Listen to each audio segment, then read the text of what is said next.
that BIMSTEC will succeed and be able to deliver only if it focused only on the economy, trade, commerce, culture, connectivity, and shouldn't talk about being a geostrategic alliance, and yet they talk about maritime security. Yeah, you see, I think you have to bring in, I'm not talking about defense and security, but I think today people are much more receptive to this issue of security issues because of terrorism. There isn't a country in the region which has not been affected by terrorism, has not felt at first hand the impact of terrorist activities, people dying unnecessarily, radicalization, extremism. These are very real factors in the region, and so sharing information on these and having a common program is a strengthening factor for BIMSTEC, as it can be for SAARC, but it hasn't happened in SAARC because one person doesn't want to talk about it. But in BIMSTEC, as you see all the declarations, even the 4th Summit Declaration, their wording on terrorism is, of course, completely by consensus. It is so strong. I mean, you couldn't have a stronger wording even from many other, UN resolutions. State entities, non-state entities, terrorism and all its manifestations, it has to be condemned. It is a very direct appreciation of the factor of terrorism. Now, when you have an appreciation on terrorism, you immediately come to the next stage. How can you work together to counter it? So then you come to the next stage, which is, of course, of saying, let us work together, exchange of information. Now, you saw in the terrible, dastardly attacks in Sri Lanka over Easter, the fact that the information had been given, but there was internal politics that prevented it from being acted upon. And this is what is bringing it.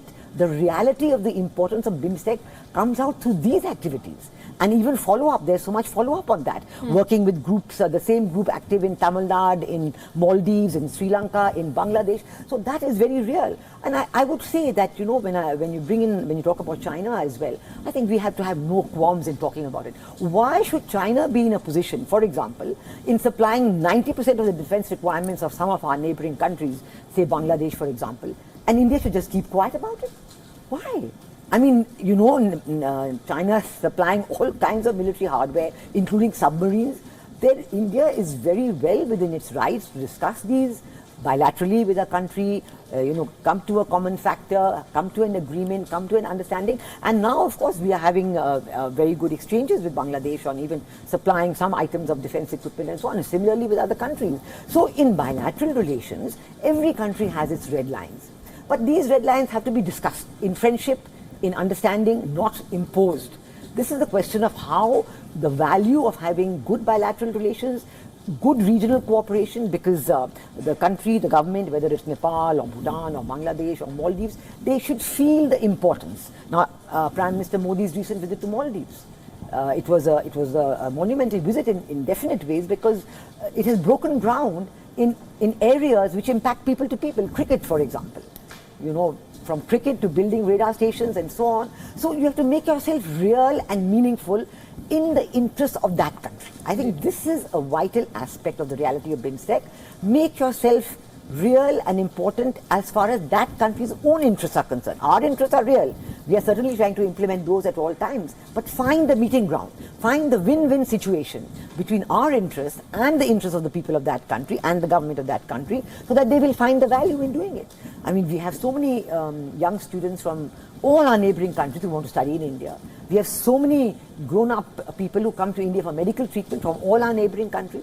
So we should accept it and make arrangements for it, make them welcome, make sure that that they have the facilities available to them and they don't have to come and wait days and days. So this is a part of being a good neighbor, which will make India, even though a much bigger country than its neighbors, will make India a good neighbor, a welcome neighbor. This is what we have to work towards, and I think that defense and security has to be a part of it. Otherwise, if we're talking about everything else and holding our breath on defense and security, we will feel a little uncomfortable after a while, because our very important red line is not being discussed. And then the other country will say, but you never mentioned it to us. You never told us that this was so important for you, Right. So it's a very well-rounded, comprehensive approach. And I think that now in the Ministry of External Affairs, they're very well equipped to deal with this, because they have the DPA, the Development Partnership Agreement, they have the group which looks after BIMSTEC, you have the division which looks after bilateral relations. It's a comprehensive, well-rounded approach to all these issues. Right.